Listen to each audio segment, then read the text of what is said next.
جیسے کہ بہت سی گیلیکسیز ہو چکی ہیں، بہت سی گیلیکسیز کی قیامت واقع ہو چکی ہے، بہت سی گیلیکسیز جو وہ بلیک ہولز کے نام سے صرف جو ایسٹرونومرز ہیں اس کا مشاہدہ کرتے ہیں، بلیک ہولز ہیں۔ یہاں پہ یہ در حقیقت ان گیلیکسیز کے وہ ریوائنڈ ہو جانے کے بعد جو ہے وہ ریورس ڈائریکشن میں وہ صرف ایک جو ہے وہ خلا سا رہ گیا ہے تھوڑا سا، اور وہ اتنا زبردست ہے کہ کوئی بھی بڑے سے بڑا ستارہ اس کے پاس سے گزر جائے کھینچ لے گا اس اور اس کو بھی معدوم کر دے گا۔ اب سائنس جہاں تک جا رہی ہے، سائنس اس توحید کی طرف جا رہی ہے کہ مادے اور قوت اور انرجی اس کی سلمیت ختم ہو چکی، مادہ تو کچھ ہے ہی نہیں، مادہ کس کا نام ہے؟ یہ سب الیکٹرک کرنٹس ہیں، یہ پروٹونز ہیں، نیوٹرونز ہیں، یہی تو میٹر ہے کیا؟ الیکٹرک جو ہے کرنٹس ہیں، پازیٹیو اور نیگیٹو۔ پھر یہ کہ وہ فورسز کو بھی اب گنتے پہلے 4 بنیادی سمجھی جاتی تھی انرجی کی، 4 فارم، اس کے بعد 3 ہوئی، اب 2.5 رہ گئی، اور وہ 3 سے 2.5 کرنے میں ہمارا وہ جو قادیانی ہے ڈاکٹر عبدالسلام وہ بھی نوبل پرائز ونرز کے اندر شامل ہے۔ ہوتے ہوتے یہ ایک اشارہ رہ جائے گی تو توحید کی طرف خود مادہ اور مادیت جو ہے وہ جو سفر کر رہی ہے قدم بقدم وحدت کی طرف، کثرت جو ہے خود بخود وحدت کے اندر وہ جو ہے وہ اس سے پہلے یہ کہ عناصر تھے، پھر وہ ایلیمنٹس ہوئے، ایلیمنٹس کے اندر معلوم ہوا سب میں یہ تو نیوٹرونز، پروٹونز، الیکٹرونز ہی ہیں، چلتے جائیے اب فوٹونز کا تصور ہے، بہت چھوٹے ذرات، بہت چھوٹے، یہ الیکٹرونز تو اس کے مقابلے میں بہت بڑے بڑے۔ تو یہ جو ساری سائنس کی جو اب ہمارے پاس معلومات ہیں اس سے واقعہ یہ ہے کہ فزیکل سائنسز اور یہ جو فلسفے کے بنیادی کویسچنز تھے ان کے درمیان اب گیپ کم سے کم ہوتا چلا جا رہا ہے، لہذا آج ہم زیادہ اس پوزیشن میں ہیں کہ وحی آسمانی کی تعبیرات زیادہ صحیح اور زیادہ مطابق حال و مطابق واقعہ کر سکیں۔ یہ تو ہوئی اس کی تمہید۔ اب در حقیقت 4 بنیادی الفاظ کو آج آپ نے سمجھنا ہے جو قرآن مجید کی اصطلاحات ہیں اور کس طرح وہ ایک دوسرے کے ساتھ نہایت مربوط ہیں۔ سب سے پہلے کن فیکون، وحی آسمانی تکوین یا ایجاد و ابداع کی اساس اللہ تعالیٰ کے کلمہ کن کو قرار دیتی ہے بفاوائے آیات قرآنیہ۔ وَإِذَا قَضَىٰ أَمْرًا فَإِنَّمَا يَقُولُ لَهُ كُن فَيَكُونُ۔ یہ جو ہمارے آج صبح کے بھی اس مطالعے میں الفاظ آ گئے تھے، 2 عالم، عالم امر اور عالم خلق۔ عالم امر عالم تکوین ہے، عالم خلق یہ دوسرا درجہ ہے۔ قرآن مجید میں آپ کو ایک عجیب حقیقت نظر آئے گی، تکوین میں کوئی ٹائم ایلیمنٹ نہیں ہے، کن فیکون، نو ٹائم ایلیمنٹ، جبکہ خلق میں لازماً ٹائم ایلیمنٹ ہے۔ خلق السماوات والارض فی 6 ایام، اور وہ ایام کون سے ہیں؟ وہ تمہارے 24 گھنٹے کے سال یہ دن نہیں ہے، تو خلق کے اندر لازماً ٹائم ایلیمنٹ ہے۔ اب ہم ذرا عالم امر سے مختلف گفتگو کر رہے ہیں۔ وہی آسمانی تکوین یا ایجاد و ابداع کی اساس اللہ تعالیٰ کے کلمہ کن کو قرار دیتی ہے بفاوائے آیات قرآنیہ۔ سورہ بقرہ کی آیت نمبر 117، وَإِذَا قَضَىٰ أَمْرًا فَإِنَّمَا يَقُولُ لَهُ كُن فَيَكُونُ۔ سورہ آل عمران کی آیت نمبر 47، وَإِذَا قَضَىٰ أَمْرًا فَإِنَّمَا يَقُولُ لَهُ كُن فَيَكُونُ۔ ان دونوں آیتوں میں کیا فرق ہے؟ ایک میں واہ ہے، ایک میں نہیں ہے، باقی بعین ہی وہی الفاظ۔ تیسری آیت سبحانہ اذا قضا امرا فانما یقول له کن فیکون، پھر وہی الفاظ۔ فاذا، اب یہاں فا سے شروع ہو گئی، فاذا قضا امرا فانما یقول له کن فیکون۔ یہ چاروں آیات تو تقریباً ہم مانی ہیں، اور ان سب کا حاصل یہ ہے کہ اللہ تعالیٰ جب کسی بات کا فیصلہ کر لیتا ہے تو اس کے سامنے اس کا بس یہ کہنا کفایت کرتا ہے کہ کن، اور وہ ہو جاتی ہے۔ اسے کسی مادے کی ضرورت نہیں ہے تخلیق کے لیے، اور اس کی تخلیق میں اس کی اس مرحلے تخلیق، لفظ تخلیق کو ایک جنرل ٹرم کی حیثیت سے، جنرک ٹرم کی حیثیت سے یہاں بھی ہم استعمال کر سکتے ہیں، لیکن یہ جو ابداع والی تخلیق ہے یا تکوین والی تخلیق ہے، اس میں کوئی ٹائم ایلیمنٹ نہیں، انسٹنٹینیس، کن فیکون۔ کہ اگر خدا کو مان لے تو پھر سوال یہ ہے کہ خدا نے اس کائنات کو کیسے پیدا کیا۔ یہ ایک سوال آتا ہے ذہن میں، جس کے نہیں آتا وہ کہے گا پاگل پن ہے، خامخواہ اس پر کیوں سوچتے ہیں۔ لیکن جس کے ذہن میں سوال آ گیا اس کے لیے بڑی مصیبت ہو جاتی ہے. وہ تو سوچتا ہے انسان کا اختیار نہیں ہوتا اپنے ذہن پر. وہ لاکھ روکے اسے مت سوچو، وہ اور سوچے گا. یہ مصیبت ہے فلسفیوں کی. کیسے پیدا کی؟ اب ایک تصور تو یہ ہے کہ جیسے یہ میز ہے، بڑھئی نے بنایا اس کو، بڑھئی علیحدہ ہے، میز علیحدہ ہے. لیکن اس میں یہ بات ماننی پڑے گی کہ پہلے کوئی چیز تھی جس سے میز بنائی. لکڑی تو تھی نا، اس سے میز بنائی. لہذا ہندوؤں میں ایک عقیدہ یہ ہے کہ خدا بھی قدیم، مادہ بھی قدیم. خدا نے اس مادے سے یہ شے بنا دی، مادے سے یہ بنا دی. وہی مٹی کی تغاری ہوتی ہے، کمہار اس سے کوئی رکابی بنا دیتا ہے، کوئی وہ ہنڈیا بنا دیتا ہے، کوئی گھڑا بنا دیتا ہے. مٹی تو ہے نا پہلے. تو مادہ بھی قدیم، خدا بھی قدیم، اور مادے سے خدا نے یہ شکلیں بنا دی. ٹھیک، یہ بھی سنویت ہو گئی، توحید تو ختم ہو گئی. تو جن لوگوں کا ذہن تھا توحیدی لیکن اس مسئلے میں الجھ گئے، انہوں نے ایک اور شکل تجویز کی کہ خدا خود ہی اس شکل میں تبدیل ہو گیا. کیسے؟ جیسے برف پگھلتی ہے تو پانی بن جاتا ہے. پانی کہاں سے آیا؟ برف سے. اب کوئی پوچھے برف کہاں ہے؟ بھائی یہی پانی ہے، یہی برف ہے یا نہیں؟ اسی پانی کو آگ کے اوپر آپ نے رکھ دیا، وہ بھاپ بن گئی. اب آپ کہیں برف کہاں ہے، پانی کہاں ہے؟ یہی بھاپ جو ہے یہی در حقیقت پانی ہے، یہی بھاپ جو ہے یہی برف ہے. یہ ہے وہ ہماؤس پینتھیزم جس کو انگریزی میں کہتے ہیں، کہ خود خدا نے روپ دھار لیا اس کائنات کا. یہ دو فلسفے ہیں. کیا ہے یہ؟ بدترین شرک. پہلی اگر شکل ہے تو وہ انسان خدا قرار پا گیا، جس کو اوتار مانا وہ خدا ہو گیا کہ نہیں. اور دوسری شکل میں تو ہر چیز ہی خدا ہے، یہ بھی خدا، یہ بھی خدا، پتھر بھی خدا، درخت بھی خدا، ہر چیز خدا. اس لیے کہ وہ برف پگھلی ہے تو پانی بنا ہے. وہ پانی چاہے زیر زمین آ رہا ہے، وہ پانی چاہے زمین کے اوپر دریا کی شکل میں آ رہا ہے، یا زمین میں سوتے چل رہے ہیں، پانی تو وہی برف ہے جو پہاڑوں پر ہمالیہ پر پڑا ہوا ہے، وہی پگھل رہا ہے، یہ کچھ بن رہا. یہ ہے شرک فی الذات کی دوسری قسم جو دنیا میں رہی، پینتھیزم اور انکارنیشن، یا حلول اور ہماؤس. سمجھ میں آگے؟ اب میں ایک بات آپ سے عرض کروں گا. اللہ کا اس امت پر بہت بڑا فضل ہے جس کا آپ کو شکر ادا کرنا چاہیے. اس نوع کے شرک سے یہ امت 15ویں صدی شروع ہو جانے کے باوجود تاحال بحیثیت مجموعی محفوظ ہے.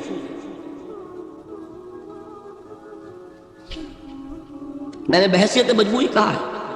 کوئی افراد یا عوام الناس یا جوہلاء یا شعراء یا نعت گو وہ مبالغہ آرائی میں کوئی بات کہہ دیتے ہو تو وہ علیحدہ بات ہے. لیکن مسلمانوں میں کوئی مستند فرقہ اور اس کے جو مستند عقائد ہیں ان میں الحمدللہ آج تک ایسی کوئی چیز شامل نہیں. اس کا جب آپ تقابل کریں گے نا، آپ کا کیا خیال ہے عیسائیوں کو حضرت مسیح سے کتنی محبت تھی؟ اس کا تقابل کیجئے جو محبت مسلمانوں کو رہی حضور کے ساتھ. عیسائیوں کی محبت عشر عشیر نہیں بنے گی. اس محبت کے باوجود کہ ہمیں 10 گنا 100 گنا 1000 گنا زیادہ محبت ہے حضور کے ساتھ، لیکن دیکھیے کہ انہوں نے خدا کا بیٹا بنا دیا. یہاں کسی نے حضور کے بارے میں یہ بات آج تک کہی؟ یہ بہت بڑا کنٹراسٹ ہے نا. یہ در حقیقت عقیدت اور محبت کا غلو ہوتا ہے. تو عقیدت اور محبت کی کمی تو یہاں بھی نہیں، الحمدللہ ان سے زائد ہے. لیکن الحمدللہ ثم الحمدللہ ثم الحمدللہ خدا کا بیٹا تو کسی نے نہیں بنایا. اچھا میں ایک اور کنٹراسٹ آپ کو دکھاتا ہوں تاکہ آپ اللہ کا شکر کریں. حضرت علی کی کیا نسبت ہے حضور کے ساتھ؟ نبی اور امتی. حضرت علی کو خدا کہنے والے پیدا ہوئے کہ نہیں؟ بتائیے نا. کیا وجہ ہے کہ علی کو خدا کہنے والے پیدا ہوئے لیکن محمد کو خدا کہنے والا پیدا نہیں ہوا صلی اللہ علیہ وسلم ورضی اللہ تعالی عنہ. بہت اہم بات ہے، غور کیجیے گا. حالانکہ حضرت علی کا رتبہ کہاں، حضور کا کہاں. آج بھی آپ دیکھیے آپ کے جاہل عوام کے زبان پر نعرہ یا علی مدد کا ہوتا ہے، یا محمد مدد کسی نے کہا آج تک؟ یہ یا محمد لکھنے کے کام آتا ہے صرف. وہ مسجد پہ لکھ دو تاکہ پتہ چل جائے یہ فلاں فرقے کی مسجد ہے، دوسرا خود ہی بھاگ جائے وہاں سے. یہ صرف اس کام کے لیے ہے. باقی جہاں اصل میدان میں بات آتی ہے، کوئی نعرہ لگاتا ہے یا محمد مدد، محمد کا رتبہ اونچا یا علی کا، تو ان سے کیوں نہیں مدد مانگی؟ یہ سوالات آپ کے سامنے رکھ رہا ہوں میں. پھر یہ کہ جس طریقے سے کہ غوث اعظم کو پکارا جاتا ہے، کیا محمد کو پکارا جاتا ہے؟ کیا نسبت ہے؟ حضرت علی تو پھر بھی صحابی ہے، خلیفہ چہارم ہے، حضور کے چچا داد بھائی ہے، داماد ہے. غوث اعظم تو بہرحال وہ نسبت تو نہیں ہے. دیکھیے میں اس کا تعلق جوڑتا ہوں ختم نبوت سے. جس طرح اللہ نے خصوصی حفاظت فرمائی ہے قرآن کی، اسی طرح خصوصی حفاظت فرمائی ہے محمد رسول اللہ. یہ اسپیشل پروٹیکشن ورنہ نہیں ہو سکتی تھی. یہ خصوصی تحفظ ہے اللہ. یہاں بگاڑ پیدا ہو جائے تو صحیح کون کرے گا؟ حضرت مسیح کی اصل حقیقت تو حضور نے آگے بتا دی. ذالک عیسی ابن مریم قول الحق الذی فیہ یمترون ما کان للہ ان یتخذ ولدا سبحانہ. یہ حضور نے آ کر حضرت مسیح کی حقیقت بیان کر دی کہ نہیں؟ سورہ مریم کی یہ آیات سنی تھی نجاشی رحمت اللہ علیہ نے جب حضرت جعفر ابن ابی طالب کی زبان سے، تو کیا کہا تھا تنکا اٹھا کر، خدا کی قسم جو ان آیات میں مسیح کا مقام بیان ہوا ہے، مسیح اس سے تنکا بھر بھی زیادہ نہیں. لیکن اگر محمد الرسول اللہ کو خدا کا بیٹا بنا دیا گیا ہوتا یا خدا بنا دیا گیا ہوتا تو کون آتا اس کی اصلاح کی؟ جیسے قرآن مجید کا تحفظ ہے، ایسے ہی محمد الرسول اللہ کا تحفظ. وہ تحفظ ہوا کیسے ہے؟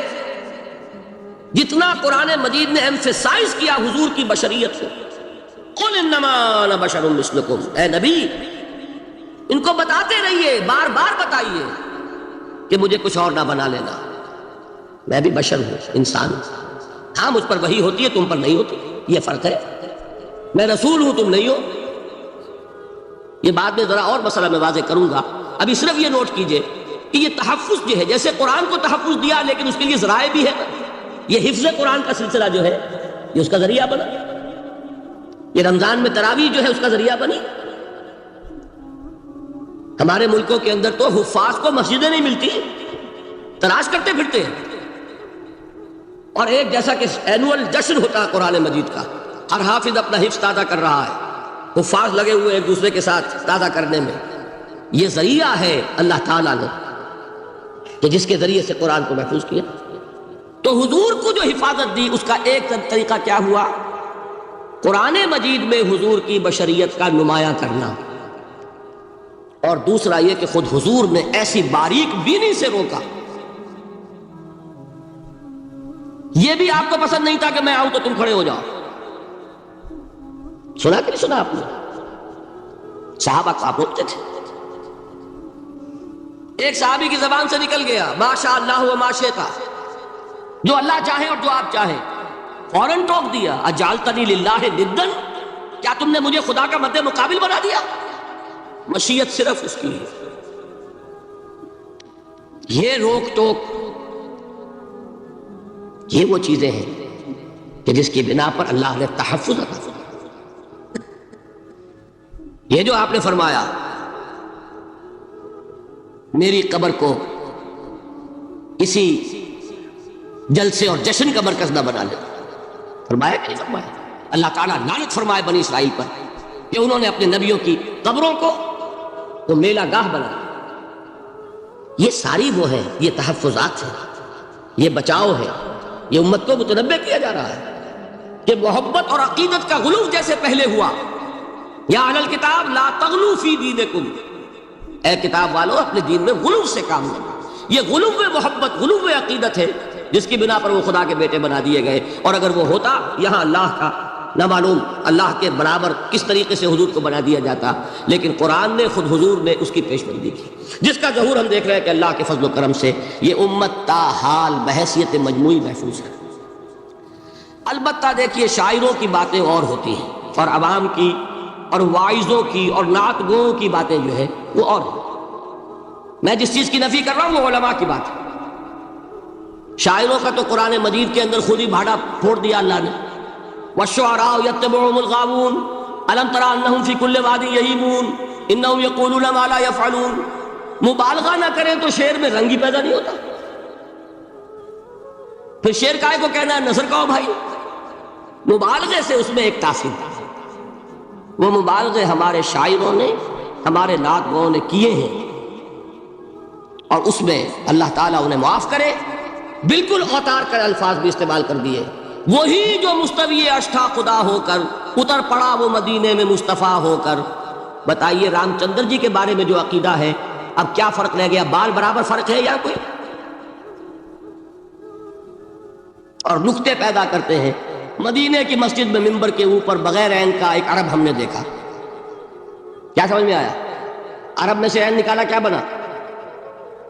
یہ نکتہ آفرینی ہے۔ اسی طریقے سے ہماری شاعری میں کچھ ہماؤست کا رنگ بھی پیدا ہو گیا۔ خود کوزاؤ، خود کوزا کرو، خود گلے کوزا، خود رند صبو کش، خود برسر آکوزا خریدار بے آمد بشکست و رواں شد۔ وہ خود ہی کوزا ہے، خود ہی مٹی ہے جس سے کوزا بنا ہے، خود ہی کوزے کا بنانے والا ہے۔ سمجھ رہے؟ الفاظ تو بڑے پیارے ہیں، بڑے مزیدار ہیں، آدمی ایک دفعہ وجد میں آ جاتا ہے، لیکن ہے کیا؟ وہی ہے نا کہ وہی جو برف تھا پگھل کر پانی بن گیا۔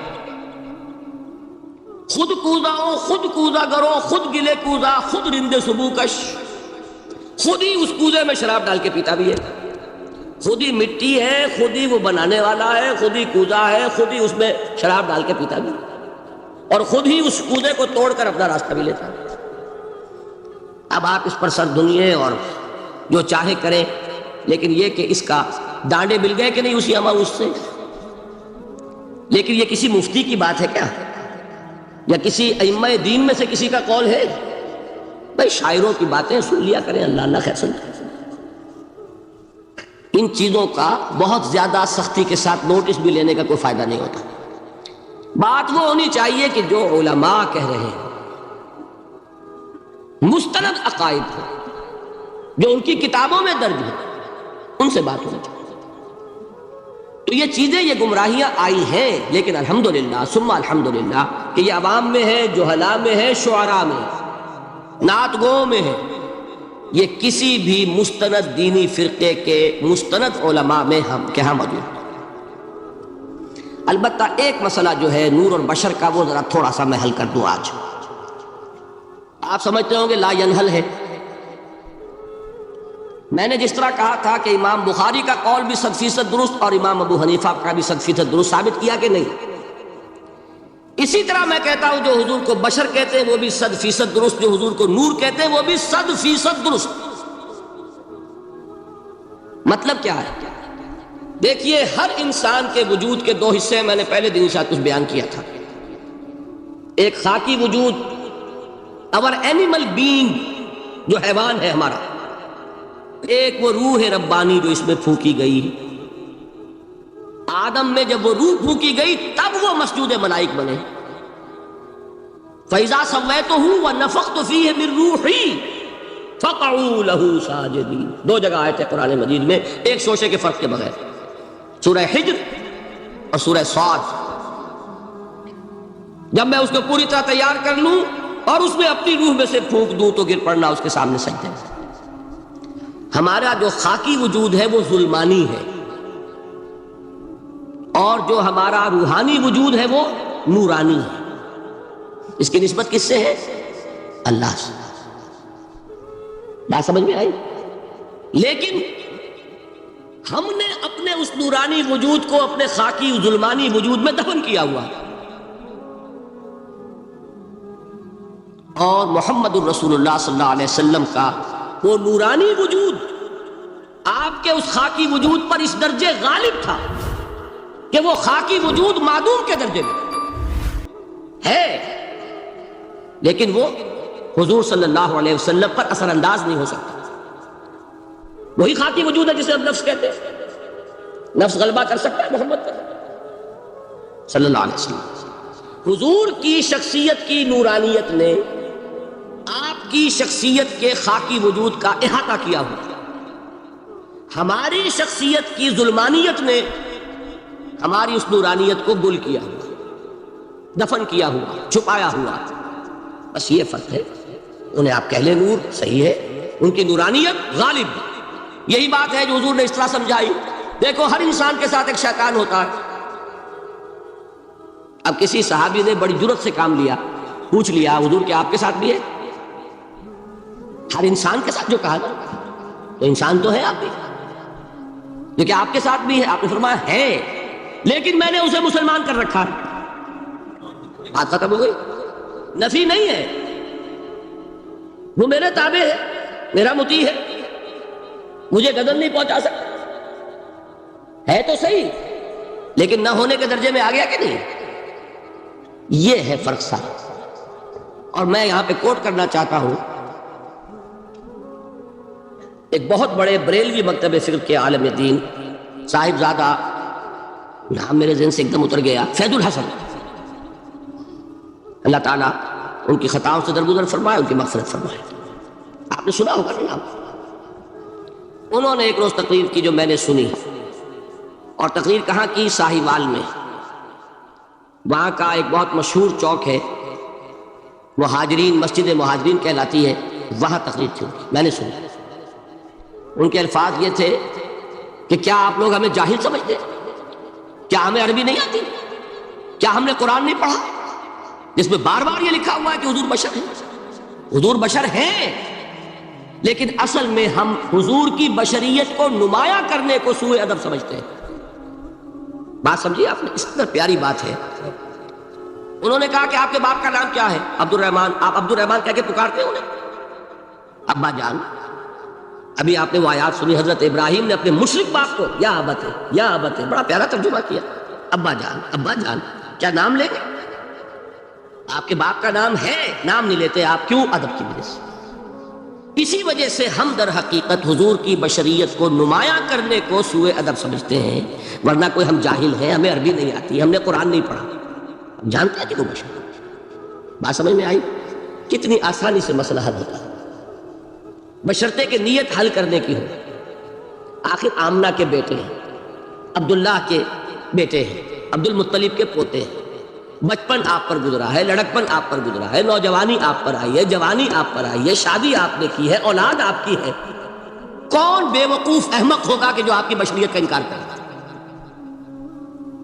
لیکن یہ کہ جس طریقے سے اس کو بیان کیا جاتا ہے وہ ایک مسئلہ بن گیا اختلافی، وہ رد و قضا اور کھینچ تان۔ اور اس میں بھی سمجھ لیجئے مثلکم پر جو ایمفیسس بعض حضرات دے دیتے ہیں اپنے توحیدی، جو ان کے اندر ایک مزاج ہے، اللہ تعالیٰ ان کے مزاج کو اور پختہ کرے، لیکن اس میں بھی مبالغہ کیا جاتا ہے۔ ایک حدیث مجھ سے سنیے جس میں حضور نے مثل کا انکار کیا۔ مثلکم کا مطلب اگر کسی نے یہ سمجھا کہ بالکل ہم جیسے ہیں تو بہت بڑی مغالطہ ہے۔ حضور صوم وصال سے منع فرماتے تھے، خود رکھتے تھے۔ صوم وصال کیا ہے؟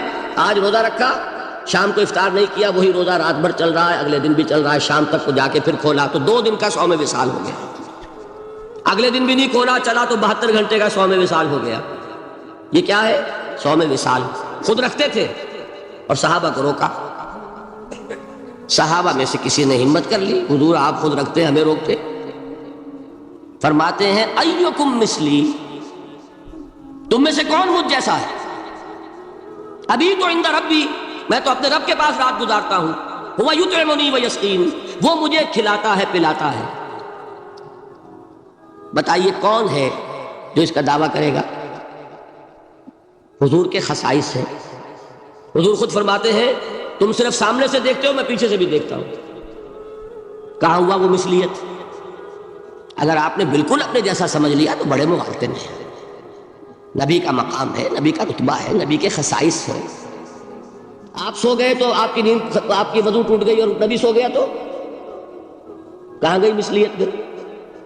مثل اس معنی میں کہ بشر ہیں، نسل آدم سے ہے، اس میں کوئی شک نہیں، اس معنی میں مثل ٹھیک ہے، قل انما انا بشر مثلکم، لیکن ہر اعتبار سے تو نہیں، سب سے بڑا فرق یہی ہے کہ وہی آ رہی ہے، معراج پہ تشریف لے گئے ہیں، اس دنیا میں بیٹھے ہوئے بھی جنت کا مشاہدہ فرما لیتے ہیں، کرا دیا جاتا ہے، دوزخ کا مشاہدہ کرایا جاتا ہے، فرشتے کو دیکھ رہے ہیں، یہ چیزیں ہیں۔ اور پھر خصائص جیسا کہ میں نے عرض کیا کہ آپ پیچھے سے بھی دیکھتے ہیں، آپ کا معاملہ یہ ہے کہ آپ اگر سو جائیں تو آپ کا وضو نہیں ختم ہوگا، یہ ساری چیزیں جو ہے ان سب کو بیلنس کیجئے تو معلوم ہوگا کہ آپ بشر بھی ہیں 100% درست، لیکن آپ کی وہ نورانیت، آپ سراج منیر، ہدایت کا روشن چراغ، آپ کی جو روح انور ہے وہ آپ کے اس جسدی وجود پر اس طریقے سے حاوی ہے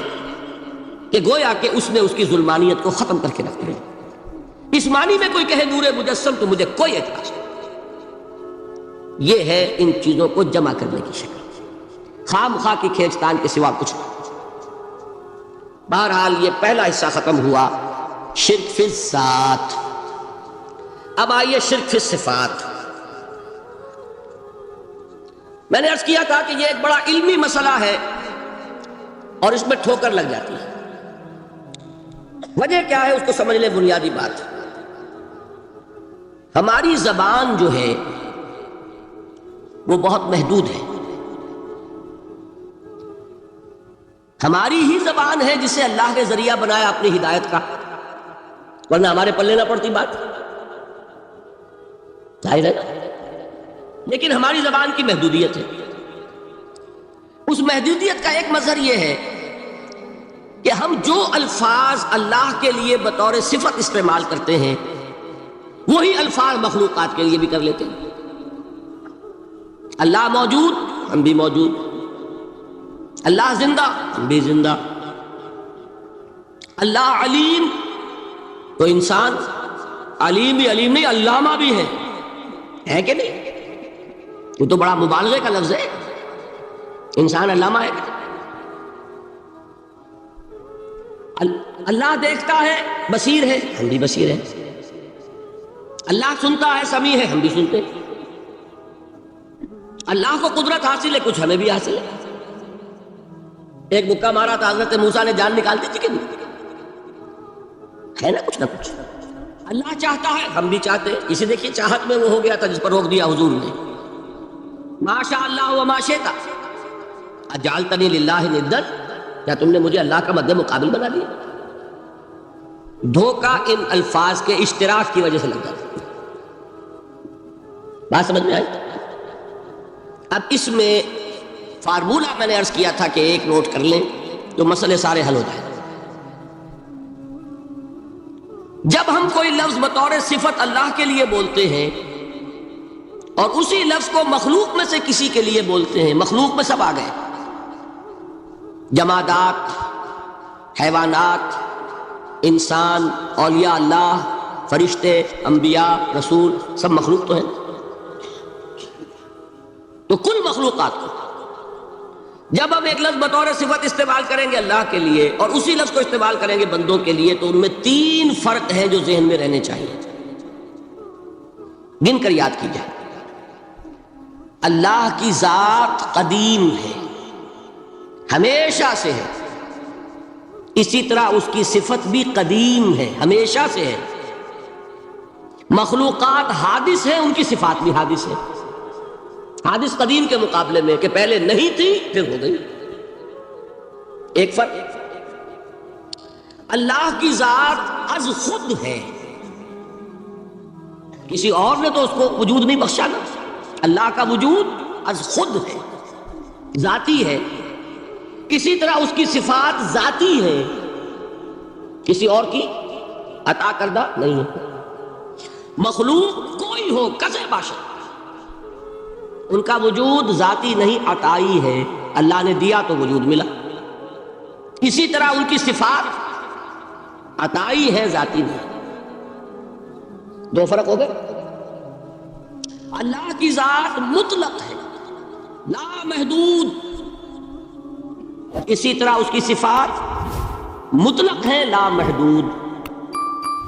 مخلوق کی ذات محدود کسے باشد، صفت بھی محدود. تین فرق ہے، ذاتی عطائی، قدیم حادث، لا محدود محدود. تین فرق ذہن میں رہیں تو جو صفت بھی آپ اب بولیں گے اس میں یہ تینوں باتیں ذہن میں رہیں. سمجھ میں آ گئی بات؟ اب اس کا اطلاق کیجئے تو یہ علم غیب کا مسئلہ حل ہو جائے گا. یہ بھی لا ینحل سمجھا جاتا ہے. علم کسی کا بھی ہو، انسان، فرشتہ، اولیاء، انبیاء، رسول، حضور صلی اللہ علیہ وسلم، کسی کا حادث ہے، قدیم نہیں ہے، عطائی ہے، ذاتی نہیں ہے، محدود ہے، لا محدود نہیں ہے. تین باتیں مان لے شرک نہیں ہوگا. ان میں سے ایک کو ساقط کر دیں شرک ہو جائے. آئی بات سمجھ؟ اللہ کی قدرت ذاتی ہے، عطا کردہ نہیں. مخلوق میں جس کو قدرت حاصل ہے وہ عطائی ہے، ذاتی نہیں. اللہ کی قدرت لا محدود، یفعل ما یشاء فعال لما یرید علی کل شیء قدیر. مخلوق کوئی بھی ہو اس کی قدرت محدود. اللہ کی قدرت جب سے وہ ہے ہمیشہ سے ہے، ہمیشہ سے قدرت بھی ہے. اور مخلوق میں سے قدرت یہ حادث ہے. تینوں چیزیں سامنے رہیں شرک نہیں ہوگا. ایک چیز کی بھی کمی ہو گئی شرک ہو جائے. یہ ساری صفات پر لے آئی. اللہ کی حیات ذاتی، ہماری عطائی. لائی حیات آئے، قضا لے چلی چلے، اپنے بس میں نہ آنا تھا نہ جانا ہے. زندگی اس کی عطا کردہ ہے، جب چاہے لے لے. اللہ کی حیات بھی ایسی ہے کیا؟ ذاتی الحی. ہماری حیات محدود، ویسے بھی محدود، موت آئے گی شاید ختم ہو جائے. چلیے موت ختم نہیں کرتی، ہم سمجھتے ہیں کہ وہ ہماری ابدی ہے. محدود اس معنی میں تو ہے کھانے کو نہ ملے تو کمزوری، ذرا کام کیا تو تکان، نیند بھی آ رہی ہے، اونگ بھی آ رہی ہے. اور اس کی حیات الحی القیوم لا تاخذہ سنۃ ولا نوم. حیات ذاتی ہے، لا محدود ہے اور قدیم ہے. یہاں حیات عطائی ہے اور حادث ہے اور محدود ہے. ساری صفات اس کو ذہن میں رکھ لیجئے. تو اب دو مسئلے میں یہاں حل کر دوں. جو لوگ کہتے ہیں حضور کو علم غیب نہیں تھا اور جو کہتے ہیں تھا، بدقسمتی سے دونوں نے ڈیفینیشن علیحدہ کر لی. جو ڈیفینیشن نفی کرنے والوں نے کی ہے اس کی وجہ سے، اس کے اعتبار سے واقعتاً نہیں تھا. انہوں نے ڈیفینیشن یہ کی ہے، تعریف یہ کی ہے، وہ علم جو خود حاصل ہو جائے. اللہ کا عطا کردہ علم جو ہے وہ کہتے ہیں وہ غیب نہیں ہے. تو وہ بھی مانتے ہیں کہ ہر علم جو حضور کو حاصل ہے وہ اللہ کا عطا کردہ. میں سائی والی میں یہ سارے مرحلے میں نے طے کیے نا اپنے زمانہ طالب علمی میں. مولانا منظور احمد شاہ صاحب ہیں سائی وال میں ایک، میں ان کے پاس حاضر ہوا. میں نے کہا جی یہ مسئلہ کیا ہے علم غیب کا، مجھے ذرا سمجھائیں. انہوں نے ایک کتاب اپنی نکالی کہ دیکھیے صاحب، ہم حضور کے علم کے بارے میں یہ باتیں مانتے ہیں. حضور کا علم حادث ہے، قدیم نہیں ہے. حضور کا علم محدود ہے، لا محدود نہیں ہے. حضور کا علم عطا کردہ ہے، ذاتی نہیں. میں نے کہا یہ تین باتیں اگر آپ مان لیں تو میرا تو جھگڑا کوئی نہیں آپ سے. ہوتا کیا ہے جب آئیں گے وعظ میں، خطابت میں، تو عالم ما کان وما یکون، اب الفاظ وہ استعمال کر جائیں گے. ایک واعظ ہے، عام مقرر ہے، واہ واہ ہوتی ہی نہیں، نعرے لگتے ہی نہیں، محفل میں گرمی آتی نہیں جب تک کہ ایسے مبالغے نہ کرے. لیکن وہ چیز لکھی ہوئی ان کے ہاں ہے کہ حضور کا علم حادث ہے، قدیم نہیں ہے. حضور کا علم محدود ہے، لا محدود نہیں ہے. حضور کا علم عطائی ہے، ذاتی نہیں ہے. ان تینوں چیزوں کے بعد کوئی بڑے سے بڑا وہابی اور بڑے سے بڑا اہل حدیث بھی انکار نہیں کرتا. باقی یہ بات جان لیجئے کہ غیب اور حضور یا شہادہ یہ در حقیقت عام انسانوں کے اعتبار سے الفاظ استعمال ہوئے. جب قرآن میں کہا جاتا ہے عالم الغیب والشہادہ، اللہ غیب اور جو ظاہر ہے یا موجود ہے سب کا جاننے والا ہے، تو مجھے بتائیے اللہ کے لیے کوئی غیب ہے؟ اللہ کے لیے کوئی شے غیب ہے؟ تو کیوں کہا جا رہا ہے عالم الغیب والشہادہ؟ وہ ہمارے اعتبار سے کہا جا رہا ہے، جو تمہارے لیے غیب ہے اللہ اس کو بھی جانتا ہے، اور جو تمہارے سامنے اللہ اسے بھی جانتا ہے۔ اللہ کے لیے تو کل شہادہ ہے، کسی شے کا لا یعزب عنہ مثقال ذرۃ فی السماوات والارض، آسمانوں اور زمین کا ایک ذرہ بھی اس سے غائب نہیں ہوتا۔ غیب کا وجود کیا اللہ کا؟ تو یہ الفاظ مستعمل ہے ریلیٹو ہمارے اعتبار سے، اور ہمارے اعتبار سے جو شے غیب ہے اس میں سے ایک حصہ اللہ دیتا ہے نبی کو، تبھی تو نبی بنا۔ فرشتے کو دیکھا، فرشتہ ہمارے لیے غیب ہے۔ جنت دکھائی کہ نہیں دکھائی، ہمارے لیے غیب ہے کہ نہیں ہے؟ دوزخ کا مشاہدہ کرایا کہ نہیں کرایا، ہمارے لیے وہ غیب ہے کہ نہیں ہے؟ جو چیزیں ہمارے لیے غیب ہیں انہی کے پردے اللہ کچھ اٹھاتا ہے، کل غیب نہیں۔ کل غیب کا علم ہو جائے گا تو وہ شرک ہو جائے گا۔ کل کا لفظ جہاں آیا شرک ہوا۔ جب آپ کہہ رہے ہیں محدود ہے، لا محدود نہیں ہے، تو کل کا لفظ استعمال نہیں کر سکتے۔ لیکن غیب میں سے کچھ علم دیا گیا تبھی تو نبی بنا، ورنہ میرے اور نبی میں فرق کیا ہوا پھر؟ البتہ یہ کہ وہ غیب کا علم ہو یا حاضر کا علم ہو، سائنٹیفک نالج ہو یا وحی کا علم ہو، کوئی بھی علم ہو، آیت الکرسی کے الفاظ نوٹ کیجئے، یعلم ما فی السماوات و ما فی الارض، وہ جانتا ہے ولا یحیطون بشیء من علمہ الا بما شاء، مخلوق میں سے کوئی بھی اس کے علم میں سے احاطہ نہیں کر سکتا مگر جتنا وہ چاہے۔ اب یہ بات علیحدہ ہے کہ ہم کون ہیں طے کرنے والے کہ ناپے بیٹھ کر کے اللہ نے ابراہیم کو کتنا علم دیا، ہم ناپ سکتے ہیں؟ عیسیٰ کو کتنا دیا ہم جان سکتے ہیں؟ تو ابراہیم کا، موسیٰ کا، عیسیٰ کا نہیں ناپ سکتے تو محمد رسول اللہ کا کہاں ناپیں گے؟ یہ پاگل پن ہے، یہ ہے جو غلطی ہوتی ہے۔ ہم کون ہیں طے کرنے والے؟ اللہ نے اپنے نبی کو دیا جو دیا، بات ختم۔ کل نہیں کہیں گے، کل کہا شرک ہو جائے، ذاتی کہا شرک ہو جائے۔ عطائی ہے، جو دیا اللہ نے دیا، اور کل نہیں دیا، جتنا چاہا دیا، ہے حادث قدیم نہیں۔ تینوں چیزوں مان لیجئے تو شرک کا کوئی شائبہ نہیں۔ باقی جہاں ایک طرف قرآن میں وہ آیات ہیں کہ اللہ کے غیب کو کوئی نہیں جانتا، ٹھیک، وہاں یہ بھی ہے کہ لا یظہر غیبہ، لا یظہر علی غیبہ الا من ارتضی بالرسول، وہ اپنے غیب پر قابو نہیں دیتا مگر اپنے رسول میں سے جس کو چاہے۔ یہ دونوں آیتیں قرآن کی ہے کہ نہیں؟ اسی لیے در حقیقت جو غیب کی نفی کرتے ہیں حضور سے، وہ کہتے ہیں کہ از خود معلوم ہونے والی شے غیب ہے۔ ہم کہتے ہیں از خود تو کوئی بھی شے کسی کو معلوم نہیں، ہمیں حاضر کا علم بھی اللہ ہی دیتا ہے تو ہوتا ہے، غیب کا تو بہت دور کی بات ہے۔ یہ مسئلے بڑے سیدھے ہیں، خام خواہ ہم نے پیچیدہ بنایا ہوا ہے۔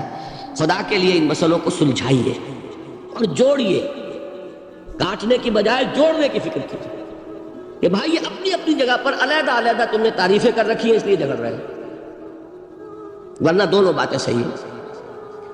ایک مسئلہ ذرا اور زیادہ علمی ہے، میں ذرا پریشان ہو رہا ہوں کہ وقت زیادہ ہو رہا ہے۔ وہ مسئلہ ہے وحدت الوجود کا۔ ہمارے بہت سے صوفیہ وحدت الوجود کے قائل ہیں، اور ہمارے کچھ لوگ جو معترض ہیں وہ وحدت الوجود اور ہمہ اوست کو کنفیوز کر دیتے ہیں، ایک سمجھ لیتے ہیں۔ ہمہ اوست میں بیان کر چکا ہوں کہ بدترین شرک ہے، وحدت الوجود اور شے ہے، باریک بات ہے، سمجھ میں نہیں آتی عام لوگوں کے، سادہ ترین الفاظ میں آپ کو سمجھاتا ہوں۔ ایک نظریہ یہ ہے کہ اللہ ہی نے یہ روپ دھار لیا، یہ ساری چیزیں بالفعل موجود ہیں، یہ بھی ہے، یہ بھی ہے، یہ بھی ہے، اور یہ سب اللہ ہی ہے۔ یہ بدترین شرک ہے، شرک فی الذات۔ ایک لوگوں کی رائے یہ ہے کہ یہ کچھ ہے ہی نہیں، یہ شراب ہے۔ شراب میں کیا ہوتا ہے؟ آپ کو پانی نظر آتا ہے؟ ہوتا ہے پانی؟ نہیں۔ ہر چند کہے کہ ہے، نہیں ہے، ہے ہی نہیں، بس اللہ ہی ہے، یہ ہے ہی نہیں۔ دیکھیے ایک شعر ہے، کل ما فی الکون وہم او خیال اور عکوس فی المرایا او ظلال، اس کائنات میں جو کچھ ہے یا تو وہم ہے یا خیال ہے، یا جیسے شیشے میں عکس ہوتا ہے، آپ ادھر کھڑے آئینے کے نظر آ رہے ہیں، ادھر بھی ہے، ادھر کوئی نہیں، یا جیسے سایہ ہوتا ہے، سایہ درخت کا سایہ زمین پر پڑ رہا ہے، اس کا کوئی وجود ہے۔ تو ایک رائے یہ، آپ اس سے اختلاف کریں، اسے پاگل پن کہہ دیں، کیا بیوقوفی کی بات کر رہے ہیں؟ جو چاہے آپ کہہ دیں، شرک نہ کہیے۔ وہ کہتے ہیں موجود صرف ایک ذات اللہ کی ہے، حقیقتاً موجود، یہ جو کچھ نظر آ رہا ہے یہ موجود ہی نہیں ہے، اس کو شرک نہیں کہیں۔ اسے اختلاف کریں، کوئی ضروری نہیں ہے کہ آپ مانیں ان کی بات، میں یہ نہیں کہہ رہا کہ آپ ضرور مانیں۔ شیخ احمد سرہندی رحمۃ اللہ علیہ نے اسے سمجھایا ہے اس کائنات کی حقیقت کیا ہے، ایک مثال سے۔ ان کے نظریے کو وحدت الشہود کہتے ہیں، وحدت الشہود، وحدت الوجود۔ شاہ ولی اللہ دہلوی نے فیصلہ کیا ہے کہ دونوں میں باریک سا فرق ہے، کوئی فرق نہیں ہے، تعبیر کا فرق۔ وہ مثال دیتے ہیں کہ دیکھیے ایک مشعل لیجئے، مشعل کیا ہوتی ہے؟ ایک لکڑی ہے، اس کے ایک سرے کے اوپر آپ نے کپڑا وغیرہ باندھ کے تیل ڈال کے آگ لگا دی، شعلہ جوالا ہے، ایک شعلہ، ٹھیک؟ وہ فرماتے ہیں کہ اس کو تیزی کے ساتھ ایک دائرے میں حرکت دیجئے، آپ کو آگ کا دائرہ نظر آئے گا، دیکھنے والے کو نظر آئے گا کہ نہیں؟ کیا دائرہ فی الواقع موجود ہے؟ بات ثابت ہو گئی کہ نہیں ہے، نظر آ رہا ہے۔ یہ فرماتے ہیں حضرت مجدد، ای الصنعت باری تعالی است، کہ معدوم را موجود می نمائند، یہ اللہ تعالیٰ کی صنائی ہے، خلاقی ہے، کہ جو شے ہے نہیں اس کو دکھا دیتے ہیں کہ ہے۔ جیسے آپ نے آج سے دائرہ دکھا دیا ہے نہیں، اس کائنات کا کوئی وجود نہیں۔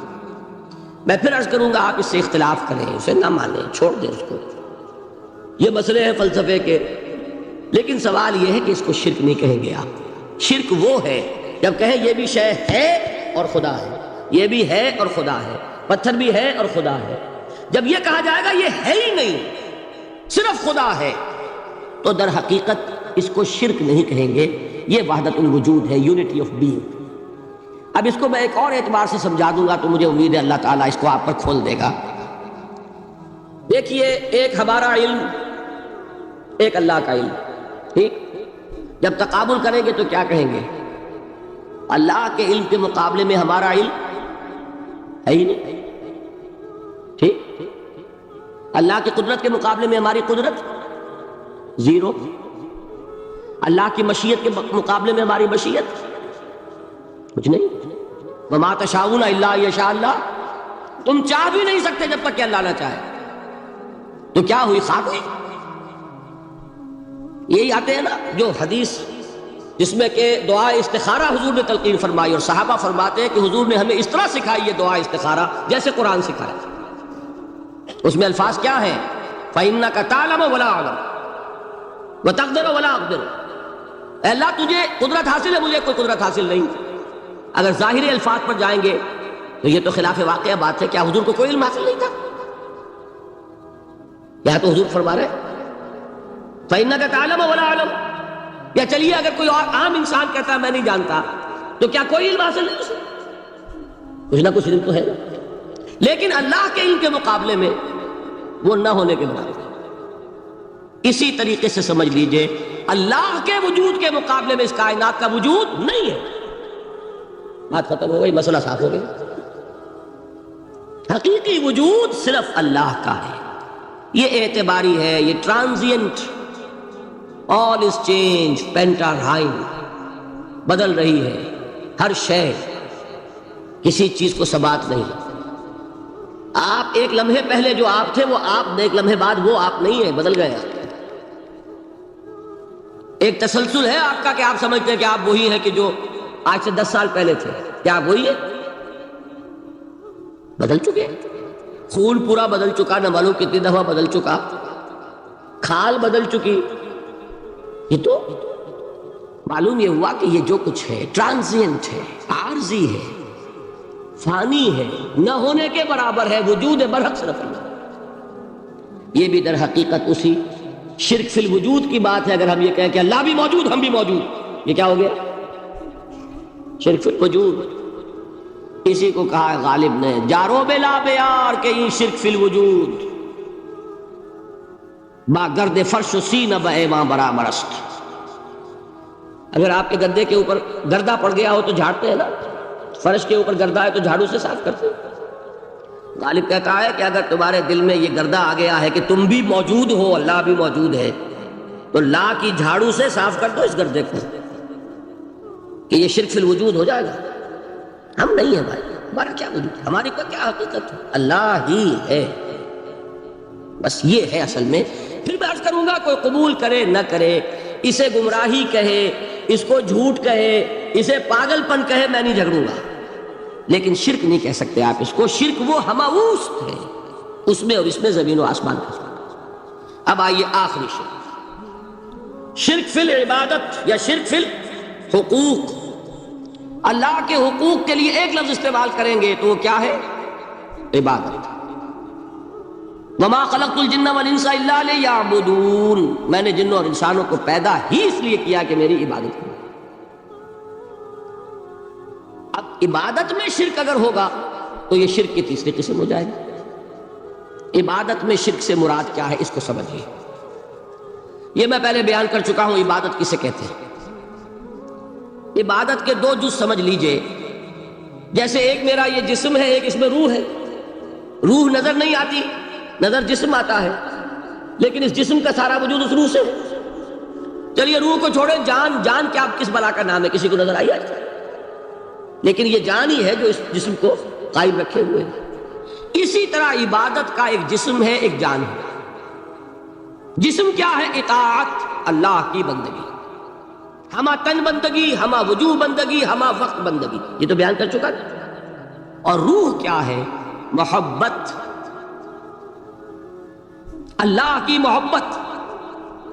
اطاعت جبر سے کی جاتی ہے تو وہ عبادت نہیں کہلاتی ہے. انگریز کی اطاعت ہم کرتے تھے نا، لیکن کیا عبادت کرتے تھے؟ بات سمجھ میں آئی؟ اطاعت تو کر رہے تھے، عبادت نہیں. عبادت اس اطاعت کو کہتے ہیں جو کسی ہستی کی محبت سے سرشار ہو کر ہما وقت، ہما تن، ہما وجود کی جائے. تو جسد ظاہری کیا ہے عبادت کا؟ اطاعت. اور روح کیا ہے؟ محبت. اب ان دونوں کے اعتبار سے شرک کیا ہے، توحید کیا ہے، اس کو سمجھ لیجئے. اور یہ ہیں وہ چیزیں جو میں نے عرض کیا تھا کہ بالکل الجبرا کے فارمولوں کی طرح کی بات ہے. اطاعت میں توحید کیا ہے کہ مطاع مطلق صرف اللہ، ٹھیک، باقی ساری اطاعتیں اللہ کی اطاعت کے تابع. نفی نہیں ہے، والدین کی اطاعت کرو، لیکن جہاں والدین حکم دیں اللہ کے حکم کے خلاف، بات ختم، اطاعت نہیں ہوگی. بیوی شوہر کی اطاعت کرے، آپ اولو الامر کی اطاعت کرے، شاگرد استاد کی اطاعت کرے، مرید پیر کی اطاعت کرے، لیکن کیا پیر کو یہ بھی حق ہے کہ اللہ کے کسی حکم کو منسوخ کر دے، رسول کے کسی حکم پر اپنے حکم کو بر کرے، بالا تر رکھے؟ سمجھ میں آ گیا؟ اصول کیا ہے کہ اطاعت مطلق unconditional unlimited obedience is due only to Allah. All the other obediences are limited by his injunctions. اس کو حضور نے کیسے بیان کیا؟ لا طاعت لمخلوق فی معصیت الخالق. مخلوق میں سے کسی کی اطاعت نہیں ہوگی جس میں خالق کی معصیت لازم آ رہی ہے. جہاں اللہ کا کوئی حکم نہیں ہے آپ میرا حکم مان لیجیے، یہ شرک نہیں ہوگا. جہاں اللہ کا حکم ہے اس کے خلاف میں حکم دوں اور آپ مان لیں تو یہ شرک ہو جائے. بات سمجھ میں آ گئی کہ نہیں؟ اب اس کو اپلائی کیجئے. اپلیکیشن بالکل انڈیویجول لیول پر کیجئے. پہلے اللہ کا حکم کیا ہے؟ فجر کا وقت ہو گیا، نماز پڑھو. نفس کا حکم کیا ہے؟ سو. آپ نے اطاعت کی نفس کی، آپ کا مطاع کون ہوا؟ نفس. اور اللہ کی معصیت میں ہوا کہ اس کے حکم کے تابع ہوا، تو آپ کا نفس کیا بن گیا؟ آپ کا خدا، معبود. یا غلطی ہے اس میں کوئی؟ اس شرک کو پہچانیے ذرا. کون بچے گا اب؟ بات سمجھ رہے؟ اگر تو وہ فارمولہ صحیح ہے تو پھر یہ اپلائی ہو گیا. اب آپ کے اندر اتنی ہمت ہونی چاہیے، یا یہ سوچیے کہ فارمولے میں غلطی ہے. یو کین ریفر بیک، آئیے دوبارہ دیکھیے، فارمولہ صحیح ہے. لا طاعت لمخلوق، میرا نفس مخلوق ہے کہ خالق ہے؟ مخلوق. میں نے اپنے نفس کی اطاعت کی اپنے خالق کی معصیت میں، تو میرا مطاع کون ہوا؟ نفس. جو مطاع ہے وہی معبود ہے، میرا معبود کون ہوا؟ نفس. اس کو کہتے ہیں مولانا روم، نفس ما ہم کم ترس فرعون نیست لیکن اورا عون ایرا عون نیست. میرا نفس بھی فرعون سے کم نہیں ہے. فرعون نے کیا کہا تھا کہ یہ مملکت میری ہے مصر کی، یہاں میرا قانون چلے گا. الیس لی ملک مصر، کیا مصر کی حکومت میری نہیں ہے؟ میں نہیں جانتا کون اللہ کون رسول، کیا حکم صحیح کیا غلط، میرا حکم چلے گا. تو میرا نفس بھی تو یہی کہتا، میں نہیں جانتا کیا اللہ کا حکم کیا رسول کا حکم، میری مرضی پوری کرنی پڑے گی، میری خواہش، میری چاہت، میری تمنا وہ پوری کرنی پڑے گی. اور ہم ہاتھ جوڑ کر اس کے آگے کھڑے ہو جائیں کہ بھائی ٹھیک ہے جو تیری مرضی، اللہ کی مرضی پیچھے تیری مرضی پہلے. تو معبود کون ہوا؟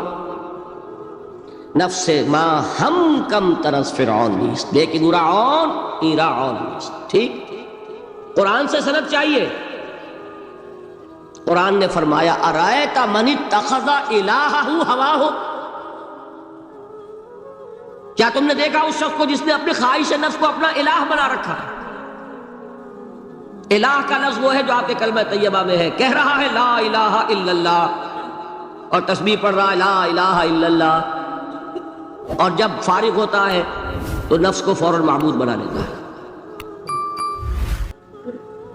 ارائیت من اتخذ الہہ ہواہ، کیا تم نے دیکھا اس شخص کو جس نے بنا لیا اپنی خواہش نفس کو اپنا معبود؟